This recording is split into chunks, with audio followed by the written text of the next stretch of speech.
Hari ini nampaknya Edelweiss sangat sibuk. Setelah memenuhi semua permintaan Akram sejak pagi, dia sudah memiliki kegiatan di rumah. Dia memilih belajar merajut. Akram memang tidak mengizinkannya melakukan sesuatu yang berat, tetapi Akram mengizinkan jika kegiatan itu tidak menguras tenaga dan menyusahkan Edelweiss. Dia belajar merajut di ruangan perawatan ibunya. Dia suka berada di sana dan bercerita sepanjang hari, agar ibunya tidak kesepian dan merasa sendiri. Edelweiss percaya, walau ibunya koma, ibunya pasti masih bisa mendengarnya jika bercerita. "Ibu, apakah ibu tahu aku sangat kesal akhir-akhir ini, ada seorang anak kucing liar yang selalu menggangguku. Dia sangat menyebalkan, tapi di saat yang bersamaan entah kenapa sikap menyebalkan itu menjadi imut di mataku. Oh ya Bu, kucing liar ini jika marah sangat menakutkan, dia tidak bisa diatur dan seluruh keinginannya harus terpenuhi. Aku juga baru menyadari jika dia makan sangat banyak, tidak mungkin ada kucing liar normal makan sebanyak itu. Bagaimana mungkin dia bisa menghabiskan makanan satu panci bahkan tidak menyisakan untukku? Hah! Jika aku mengingat lagi maka darahku akan mendidih." Gerutu Edelweiss berbicara mengenai Akram. Tentu Edelweiss tidak menceritakan bagaimana kehidupannya yang begitu berubah sekarang, menjalin hubungan tanpa ikatan pernikahan dengan lelaki lain. Jika ibunya tahu, maka mungkin kondisi ibunya bisa semakin parah. Karena itulah, jika hendak menceritakan mengenai Akram, dia akan mengatakan jika Akram itu adalah kucing liar menyebalkan. Tring, tring, tring. Tiba-tiba saja ponselnya berdering, membuat Edelweiss terkejut. Dia terperanjat kaget dan melihat siapa yang sedang menghubunginya. "Tech, baru saja diomongin, dia tiba-tiba menghubungi," bisik Edelweiss pelan, dan dia masih sedikit kesal dengan apa yang terjadi tadi pagi hingga siang. Bagaimana tidak, setelah dia makan, dia memasak sup tahu kesukaan Akram, dan yang membuat Edelweiss geleng-geleng, Akram selalu meminta tambah dan meminta untuk memasak ulang untuk ia bawa sebagai bekal. Padahal sup yang sudah ia masak begitu banyak, padahal Edelweiss juga ingin makan sup itu, tapi sama sekali tidak tersisa dan diberikan oleh Akram. Kata Akram, sup itu adalah makanan paling berharganya, jadi dia tidak mau berbagi, padahal jelas-jelas yang memasak itu adalah Edelweiss. "Ibu, ada yang menghubungi aku keluar sebentar ya." Edelweiss segera keluar untuk mengangkat panggilan video call dari lelaki yang baru saja ia gibahi. "Halo." Edelweiss mengangkat panggilan itu dengan menyejajarkan tangannya agar wajahnya terlihat. "Sayang, ini tidak bisa dibiarkan, aku ingin bertanya dengan serius, apakah kau seorang penyihir? Kenapa aku tidak bisa melepaskanmu dari pikiranku? Padahal aku memiliki banyak urusan penting dan pekerjaan penting. Aku juga sangat merindukanmu, padahal kita baru saja bertemu. Aku merasa isi hati dan pikiranku hanya kamu. Aku tidak bisa fokus, dan aku ingin kau merasakan hal yang sama sepertiku." Gerutu Akram tiba-tiba merepet saat menghubunginya dan mengatakan hal-hal yang sangat aneh di telinga Edelweiss. "Penyihir? Apa-apaan? Mana ada hal seperti itu di zaman sekarang?" celetuk Edelweiss dengan wajah yang kesal, ekspresi wajah yang sangat disukai Akram, karena menurutnya sangat menggemaskan. "Sayang, aku ingin sekali segera pulang dan memelukmu. Atau aku ingin membawamu ke sini, tapi akan sangat berbahaya untukmu. Nanti, tunggu aku pulang ya sayang, aku akan pulang dengan cepat." Akram memang baru saja berdiskusi dengan seluruh anggotanya, mengenai misi yang sudah berhasil dan langkah yang harus mereka ambil selanjutnya. Sekarang ini hanya Drake yang ada di ruangan itu untuk memberikan informasi mengenai penyelidikan Ivory, tetapi Akram yang merasa sangat rindu pada Edelweiss memutuskan untuk menghubungi wanitanya itu dulu. Jadi, semua percakapan kekanak-kanakan yang diucapkan bosnya didengar dengan jelas oleh Drake yang jomblo itu. Edelweiss menganggukkan kepalanya, di mana dia setuju untuk menunggu Akram pulang. Akram langsung tersenyum, dan dia merasa Edelweiss sangat menggemaskan saat menurut seperti itu. Aku akan menutup panggilannya, tapi panggil aku sayang dulu. Akram tersenyum nakal, dia ingin mengerjai Edelweiss lagi, dia suka mengerjai wanitanya itu. Sayang, Edelweiss yang merasa sia-sia untuk berdebat dan menolak, dia langsung memanggil Akram dengan sebutan sayang walau suaranya sangat pelan. Blues asteris pipi Akram langsung memerah, dan jantungnya berdegup sangat kencang. Dia langsung duduk tegap, dan dia ingin mendengar panggilan sayang itu lebih keras lagi. Lebih keras, balas Akram lagi sekarang dengan pipi yang memerah. Edelweiss menghela nafasnya panjang. Sebenarnya dia sangat malu mengatakan itu entah karena apa, tetapi dia tahu jika menolak maka akan menimbulkan perdebatan yang tentu akan dimenangkan telak oleh Akram. Sayang! Seru Edelweiss dengan nada yang setengah berteriak, untung saja tidak ada siapapun di tempat itu, jadi Edelweiss tidak terlalu malu. Dek!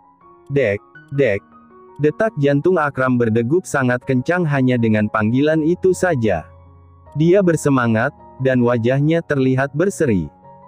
Dasar wanita penggoda, bisa-bisanya kau menggodaku saat aku tidak ada di rumah, balas Akram sembari senyum-senyum, di mana hal itu sungguh membuat Edelweiss naik darah. Wanita penggoda. Kenapa aku jadi wanita penggoda lagi? Padahal kamu yang memintaku untuk mengatakan itu, gerutu Edelweiss protes, dia merasa sematan wanita penggoda sungguh tidak cocok untuknya. Puff. Yang jelas kau wanita penggoda khusus untukku, dan karena kau berani menggodaku hari ini, maka kau tahu apa yang akan terjadi kan sayang. Bisik Akram yang membuat Edelweiss semakin kesal. Edelweiss menarik dan membuang nafas untuk mengatur amarahnya yang sudah ada di puncak. Iya, katakan saja apa yang mau kau katakan tuan muda, aku sungguh sudah menyerah dengan jalan pikiranmu. Benak Edelweiss berhasil mengontrol kemarahannya sendiri.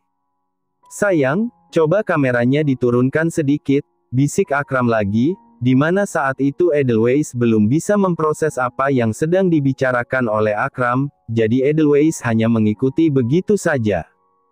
Dia menurunkan ponselnya sedikit, yang ternyata pemandangan yang bagus, balas Akram, di mana saat itu Edelweiss sadar jika Akram ingin melihat. Mata Edelweiss langsung membulat, wajahnya merah sekali, seolah ada gunung Merapi yang meledak di kepalanya. Dia langsung mengangkat ponselnya lagi.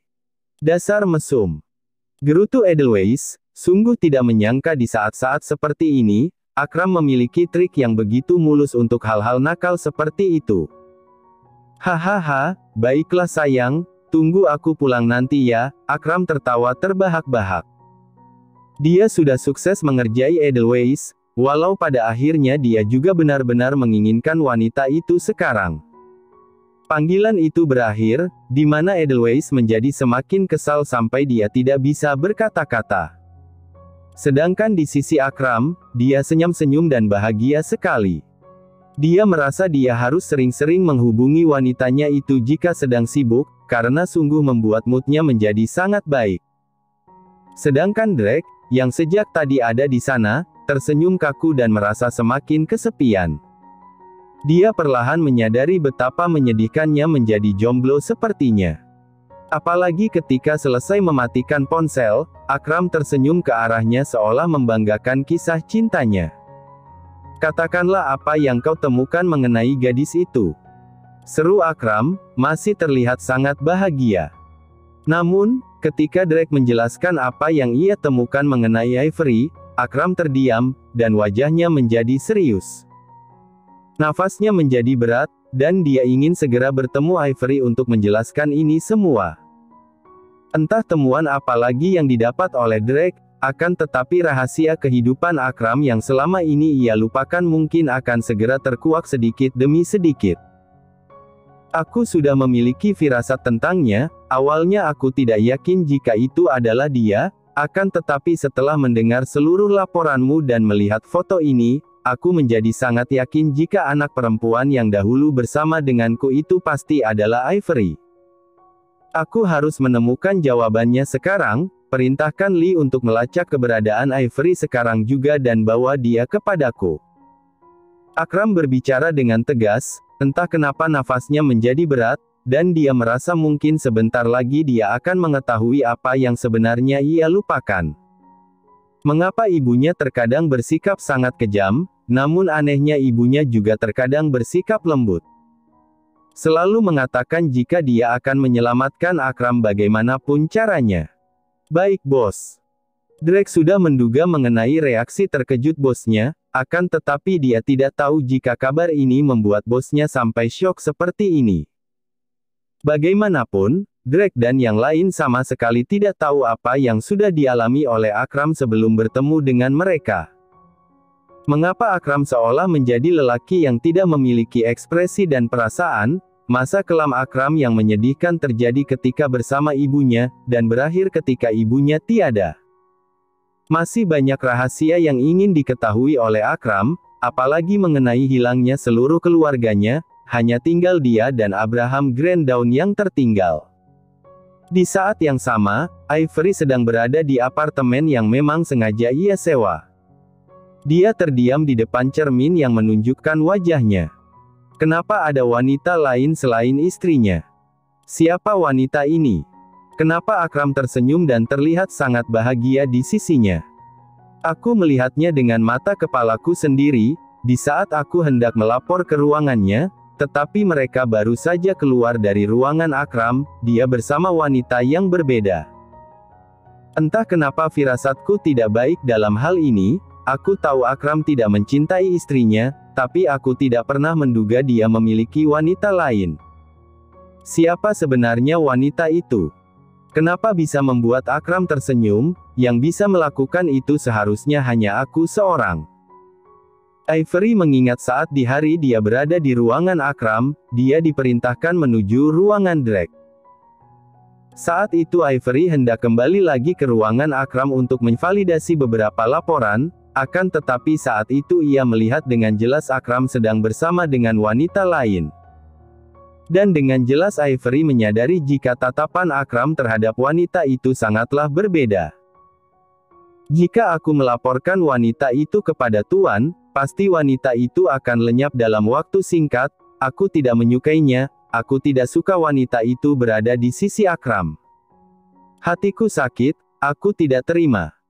Akulah yang seharusnya berada di sisinya, seharusnya itu adalah aku. Ivory berbicara pelan, dia mengusap cermin seolah ia mengusap wajahnya sendiri. Dia yakin dengan apa yang ia lihat, dia akan segera melaporkan mengenai wanita itu, dan pastinya wanita itu akan lenyap jika keberadaannya sudah diketahui. Akan tetapi tiba-tiba saja bel apartemennya berbunyi. Dahinya mengernyit, dan dia langsung siaga, dia tidak memiliki teman ataupun kerabat yang bisa mengunjungi dirinya. Siapa? Keluhnya pelan, pertama-tama mengintip dari lubang kecil yang ada di pintu. Saat ia melihat jika orang yang ada di depan pintu adalah orang yang ia kenal, mata Ivory melebar, dan segera membuka pintu. "Pak Drake!" Serunya terkejut, lalu dengan serius Drake menatap ke arah Ivory. "Kau terlihat terkejut, berarti kau sudah tahu jika hal ini akan segera terjaga cepat atau lambat. Ikuti aku, bos ingin bertemu." Drake berbicara dengan nada yang tegas, dia tidak terlalu menyukai Ivory ketika Drake tahu ada yang mencurigakan mengenai dirinya. Ivory langsung tertunduk dan terdiam, seolah pikirannya terbaca dengan jelas oleh Drake. Dengan sukarela dan tanpa paksaan, Ivory segera menutup apartemennya dan mengikuti Drake. "Aku tidak tahu sebenarnya siapa jati dirimu yang asli, akan tetapi jika kau berada di sini untuk menjebak dan mengancam bos, maka aku tidak akan memberikanmu ampun," seru Drake ketika mereka sudah berada di dalam mobil, dan nampaknya Drake langsung mengawasi Ivory secara personal untuk keamanan yang lebih mumpuni. Saat mendengar itu, Drake menantikan respon ketakutan atau tegang, namun yang ia lihat adalah Ivory tersenyum, dan dia melihat ke arah jalanan. "Aku senang, nampaknya sekarang Akram memiliki orang-orang yang menyayanginya, dia tidak lagi sendirian."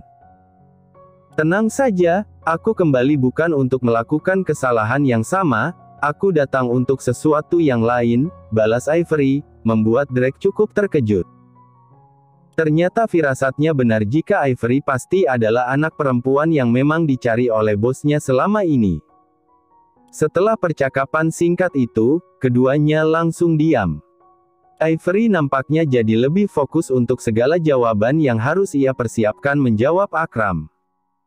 Sekarang adalah saatnya aku membuat kesepakatan dengan Akram, aku juga harus bertanya mengenai wanita itu.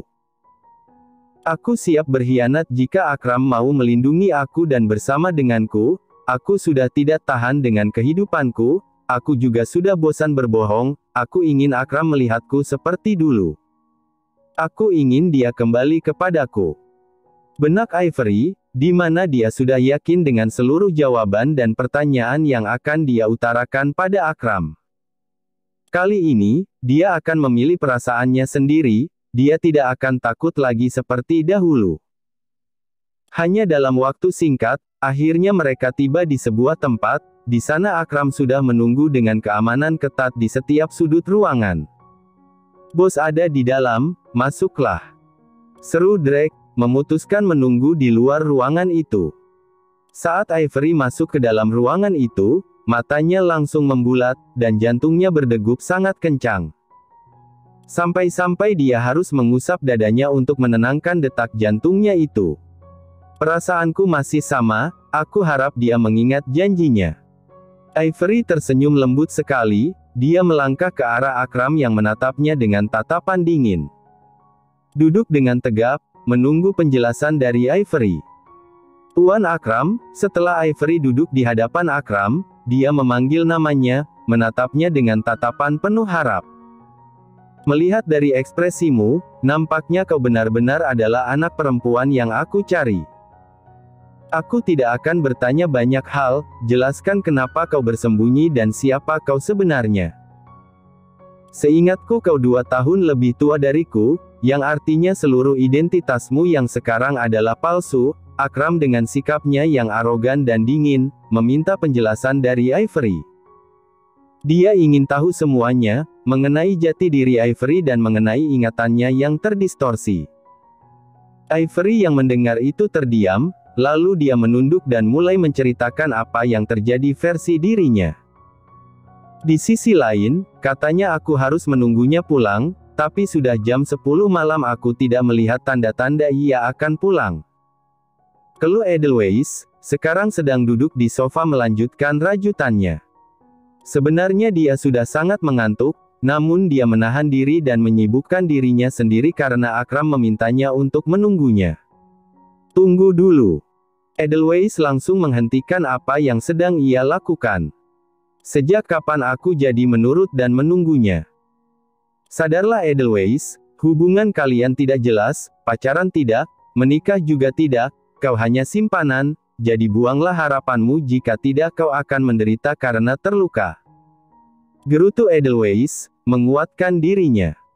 Dia sudah berdiri, hendak berbaring di atas ranjang karena mengantuk. Akan tetapi, dia kembali duduk dan mengambil rajutannya. "Tidak ada salahnya aku menunggu sekali-kali," ucapan pelan tanpa sadar tersenyum sendiri. Tetapi, untuk kali pertama Akram tidak menepati janjinya, dia tidak pulang. Edelweiss bahkan terbangun masih di atas sofa, dan Akram belum juga kembali. Waktu telah berlalu, 1 minggu ke 1 bulan, lalu ke bulan-bulan berikutnya. Sudah lama sejak Akram mengatakan jika Edelweiss harus menunggunya pulang, tetapi dia tidak pernah kembali lagi.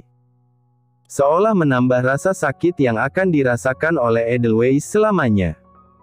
Entah apa yang terjadi, kesepakatan apa yang terjadi antara Akram dan Ivory sehingga membuat Akram seolah memutuskan kontak dengan Edelweiss begitu saja.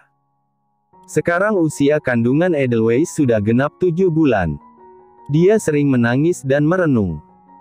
Tentu saja dia pernah bertanya mengenai keberadaan Akram kepada pelayan yang ada di villa, akan tetapi tidak satu pun yang bisa memberikannya jawaban yang memuaskan. Sampai Edelweiss berada di titik membuka mata dan menyadari jika Akram memang telah membuangnya secara sengaja. Apa yang sebenarnya terjadi?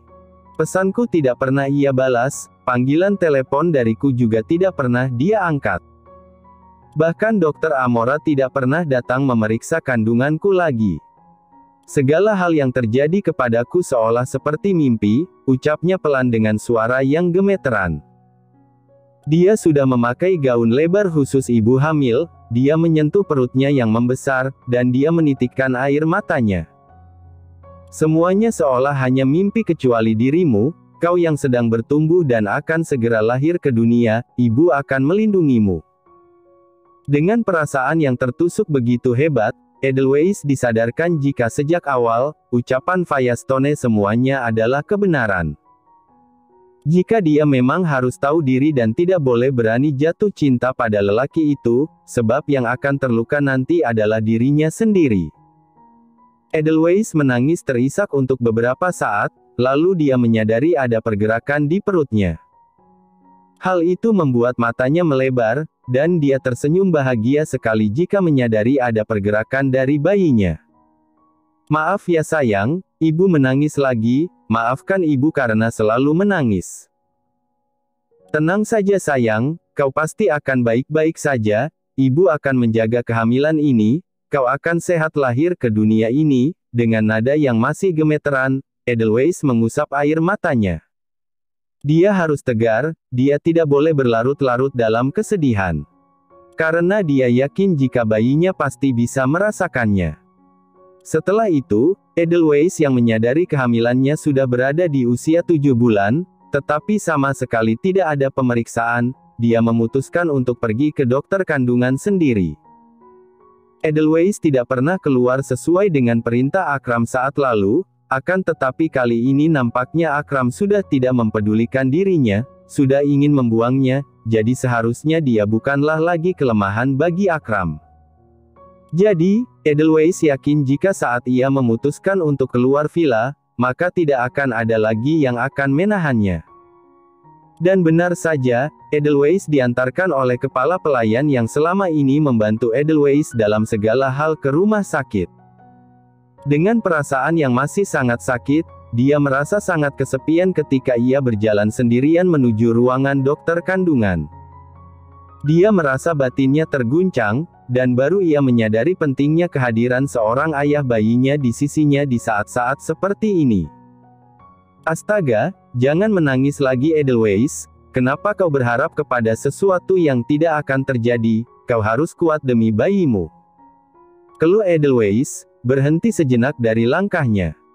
Dia mengatur pernafasannya dan kembali mengikuti perawat yang memang menuntunnya menuju ruangan dokter kandungan. Hanya dalam waktu singkat, Edelweiss diperiksa secara menyeluruh, bahkan dokter yang memeriksa menunjukkan keadaan bayi yang ada di perut melalui layar. Edelweiss mengernyitkan dahinya karena bingung, dia melihat ada 2 bayi di sana, dan mereka terlihat sangat mungil. Dok, apakah ada yang salah dengan kandunganku? Kenapa aku melihat ada 2 bayi di sana? Tanya Edelweiss dengan jantung yang berdegup sangat kencang, dia hendak memastikan apa yang ia lihat kepada dokter itu. Dokter yang mendengar pertanyaan itu langsung menyadari jika nampaknya ini kali pertama bagi Edelweiss melihat bayinya sendiri. Benar Ibu Edelweiss, bayi Anda kembar dan jenis kelamin mereka jika dilihat dari layar adalah laki-laki, bayi Ibu sangat sehat. Selamat ya Ibu Edelweiss, dokter itu seperti memberikan semangat dan kebahagiaan bagi Edelweiss. Dek, dek, dek. Jantungnya berdegup sangat kencang, matanya membulat, dan dia tidak bisa menyembunyikan kebahagiaannya. Kembar. Seru Edelweiss, terisak menangis bahagia, dia mengusap perutnya seolah memberikan belayan pada kedua bayinya. Cukup lama Edelweiss menangis dan bersyukur mengenai kedua bayinya yang sehat, dia merasa mendapatkan semangat hidup dan harapan yang baru. Dia merasa hari ini adalah salah satu hari terbaik dalam hidupnya. Dok, maaf sekali, akan tetapi jika ada orang lain bertanya mengenai kandungan ini, tolong rahasiakan jika bayiku kembar ya dok, Aku tidak bisa menjelaskan banyak hal, akan tetapi siapa tahu ada orang yang tiba-tiba menyelidiki dan bertanya pada dokter, tolong jangan beritahukan jika bayiku kembar ya. Edelweiss berbicara dengan sangat lembut, memohon kepada dokter yang sedang memeriksanya. Matanya yang seolah berkilau karena air mata menyentuh hati dokter itu. Dokter itu juga langsung sadar jika nampaknya wanita ini pasti hamil anak seseorang yang bukan sembarangan. Dokter wanita itu langsung menggenggam tangan Edelweiss. Ibu Edelweiss, tenang saja ya, seluruh pemeriksaan pasien bersifat rahasia, hanya pasien yang bersangkutan yang boleh tahu. Tetapi jika memang nanti ada yang bertanya padaku mengenai kehamilan ibu, maka aku akan menjawab sesuai dengan yang ibu minta, jadi jangan khawatir ya, fokus saja menjaga kesehatan ibu dan bayinya. Dokter itu nampak sangat lembut dan baik. Dia juga seorang wanita, dia seolah bisa merasakan perasaan sakit dan pahit yang sedang dirasakan oleh Edelweiss yang menangis tetapi bersembunyi di balik senyumannya. Baik dok, terima kasih banyak ya dok. Edelweiss sangat berterima kasih, dia akhirnya selesai melakukan pemeriksaan dan akan segera pulang. Kabar gembira ini seharusnya didengar juga oleh Akram, tetapi aku tidak tahu apakah dia peduli atau tidak. Hatiku sakit sekali, aku hanya ingin tahu kenapa dia tiba-tiba tidak datang mengunjungiku. Apakah benar karena dia sibuk, tapi aku merasa bukan karena itu. Edelweiss masih bertanya-tanya, dia merasa hatinya tidak akan pernah lega jika tidak tahu apa yang sebenarnya terjadi pada Akram, mengapa tiba-tiba tidak datang mengunjunginya. Apakah aku ke kantornya saja? Ya, aku harus segera ke sana, setidaknya aku ingin mendengar penjelasan langsung dari mulutnya. Jika dia ingin meninggalkan aku, setidaknya aku harus mendengarkannya secara langsung. Edelweiss merasa dia harus mendapatkan alasannya sekarang. Dia yakin sesuatu telah terjadi, dan dia harus segera mencari tahunya. Di perusahaan Akram Granddawn, lelaki yang seolah kembali ke ekspresi awalnya, terlihat sangat gelap dan mengintimidasi. Dia duduk dengan perasaan yang tidak terbaca. Akram, aku membawakanmu makanan, aku memasaknya sendiri, makanlah dulu, kau sudah duduk di sana begitu lama. Ivory datang dengan senyuman yang begitu bahagia, dia datang membawa bekal makanan untuk Akram.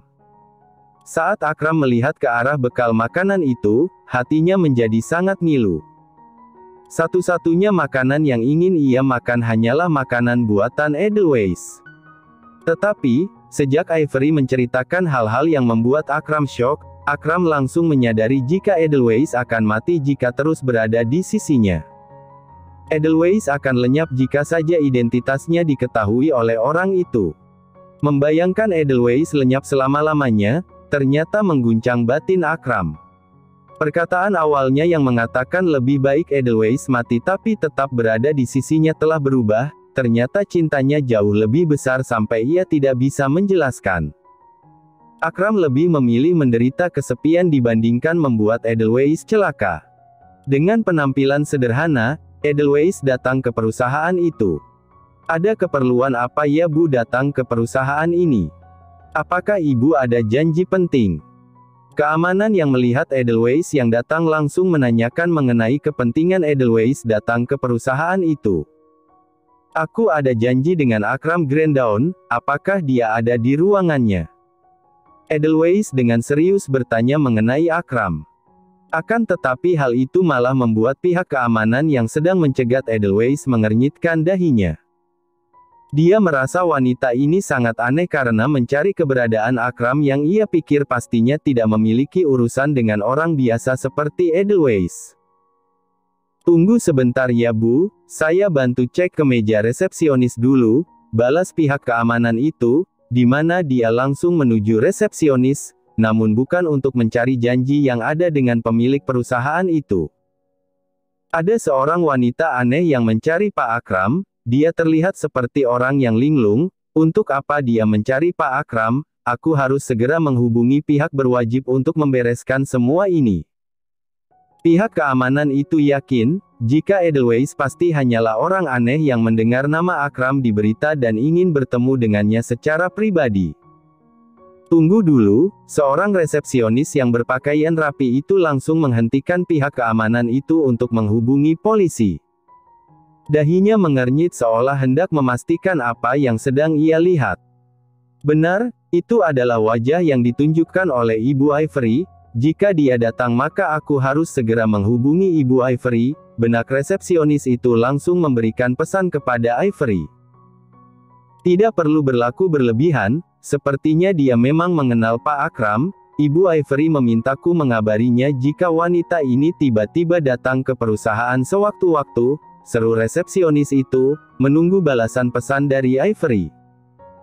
Sedangkan Ivory yang terkejut menerima pesan langsung tersenyum. Dia merasa hari ini adalah hari di mana dia bisa menyadarkan wanita yang bernama Edelweiss itu jika Akram tidak akan pernah bisa bersamanya. Persilahkan dia masuk, dan bawa ke ruangan Pak Akram. Itulah balasan Ivory.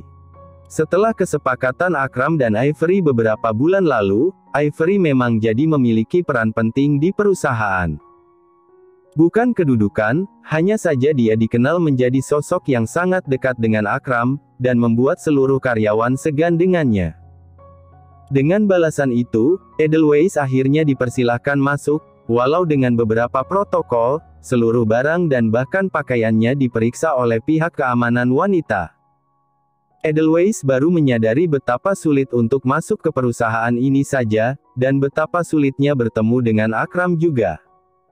Edelweiss yang berpakaian gaun longgar ibu hamil itu, menarik dan menghembus nafasnya ketika berada di dalam lift. Setiap lantai yang ia lewati membuat jantungnya semakin berpacu dengan sangat kencang. Aku gugup sekali. Kenapa aku merasa sangat gugup? Aku pikir aku sudah siap dengan segala konsekuensinya. Dengan nada gemeteran, dia sampai mencengkeram tangannya yang bergetar itu. Wajahnya menjadi pucat pasi, entah mengapa dia memilih firasat buruk atas apa yang akan ia lihat nanti. Di saat yang sama, wanita itu benar-benar datang. Akram memenuhi janjinya untuk tidak menemuinya lagi. Aku tahu perbuatan ini akan sangat jahat, akan tetapi aku tidak bisa kehilangan Akram. Dia satu-satunya harapanku, dan akulah memang yang pertama ada di sisinya, bukan wanita itu. Benak Ivory tengah menatap ke arah Akram yang tidak mau menyentuh makanannya sama sekali. Bahkan setelah Ivory menceritakan siapa dirinya dan segala hal yang ia tahu, Akram tetap bersikap dingin kepadanya. Akan tetapi Ivory tidak peduli, selagi dia diizinkan berada di sisi Akram dan berlindung padanya, maka masih banyak kesempatan untuk merebut hatinya. Itulah yang dipikirkan oleh Ivory. Dengan gugup, Ivory datang mendekati Akram. "Akram, ada yang ingin aku bicarakan," seru Ivory untuk membuat Akram yang kembali serius dengan pekerjaannya untuk melihat ke arahnya. "Ada apa?" "Aku sedang sibuk bekerja, aku tidak berkompromi dengan orang yang hendak menggenggam pekerjaanku." Akram berbicara datar. Dia tidak membenci ataupun menyukai gadis ini, tetapi fakta bahwa dia pernah berjanji dan melalui hari-hari kelam bersamanya tidak terbantahkan. Hal itulah yang membuat Akram memilih hutang janji untuk melindunginya dan membuatnya berada di sisinya. Di saat Ivory hendak merencanakan sesuatu, Edelweiss sudah berada di pintu. Dia hendak mengetuk terlebih dahulu, namun tangannya tertahan. "Jika aku mengetuk pintu ini, maka apapun yang terjadi di dalam sana akan terjeda. Firasatku sangat kuat jika ada yang telah terjadi, dan semuanya ada di balik pintu ini." Edelweiss sangat yakin, jantungnya berdebar-debar. Bahkan sebelum ia membuka pintu itu, hatinya sudah sangat sakit. Lalu dengan segala resiko dan mengikuti perasaan, Edelweiss membuka pintu tanpa mengetuk.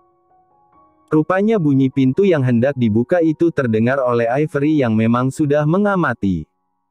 Jadi, Ivory berpura-pura terpeleset dan jatuh di dalam pangkuan Akram.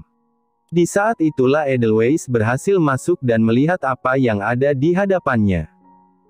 Wanita hamil yang matanya bengkak karena sering menangis, dia berdiri dengan tatapan nanar, dia membisu sejenak karena ngilu di hatinya. Tak bisa ia menahan tangisnya lagi, hatinya benar-benar terlalu sakit, ini sangat sakit sampai rasanya ia ingin melarikan diri dari tempat ini.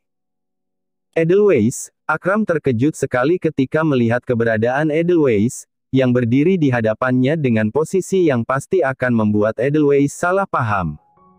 Sangat cantik. Dia sangat cantik tuan, kalian sangat cocok satu sama lain. Kedatanganku hanya untuk sebuah kejelasan, mengapa kau tidak datang kepadaku selama berbulan-bulan? Ternyata perasaanku benar, tidak seharusnya aku membiarkanmu masuk ke dalam hatiku. Sekarang semuanya sudah jelas, kau hanya lelaki brengsek yang suka mengobrol rasa suka. Dari detik ini, aku berjanji pada diriku sendiri, bahkan jika perasaanku terlalu sakit, aku tidak akan pernah mengingatmu lagi. Aku hanya akan mengingat seluruh rasa sakit ini. Jika Tuan memang sudah merencanakan semua ini, maka Tuan berhasil, Tuan telah menghancurkan hidupku dan hatiku, semuanya hancur. Edelweiss mengepal tangannya dengan sangat kuat, suaranya sangat lemah dan gemetar. Wajahnya terlihat sangat menyedihkan, harapan yang memang tumbuh di hatinya telah layu dan terbakar. Tetapi hal yang paling menyedihkan adalah, dia memang bukanlah istri Akram, dia tidak memiliki hak untuk berkomentar dan marah.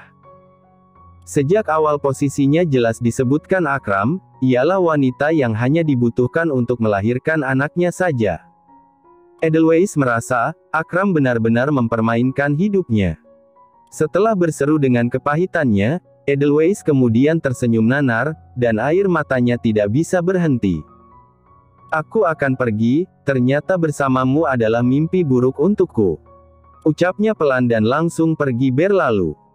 Bagi Edelweiss, hari ini segalanya sudah berakhir. Dan bagi Akram, hari ini adalah neraka baginya. Edelweiss. Akram hendak mengejar Edelweiss, dia mendorong Ivory untuk menyingkir darinya. Akan tetapi saat ia hendak berlari mengejar wanita yang ia cintai itu. Akram, saat ini aku sudah berkhianat dari Tuan, aku tidak lagi memberikan laporan kepadanya, mata-mata ada di mana-mana sekarang ini, dan jika kau mengejarnya maka hanya dalam hitungan jam, wanita itu akan menjadi sasaran yang empuk. Dia akan lenyap, bukankah kau ingin menjaga keamanannya? Kau mungkin bisa melawan Tuan, tetapi tidak menjamin keamanan wanita itu selamanya, dia akan menjadi target empuk banyak orang. Ivory berbicara dengan nada yang pelan. Dia mengepal tangannya, dia menunduk, dan sekali lagi ia menyadari jika perasaan Akram terhadap wanita tadi benar-benar sangat besar. Terlalu besar, bahkan mungkin lebih besar dari ambisinya sendiri.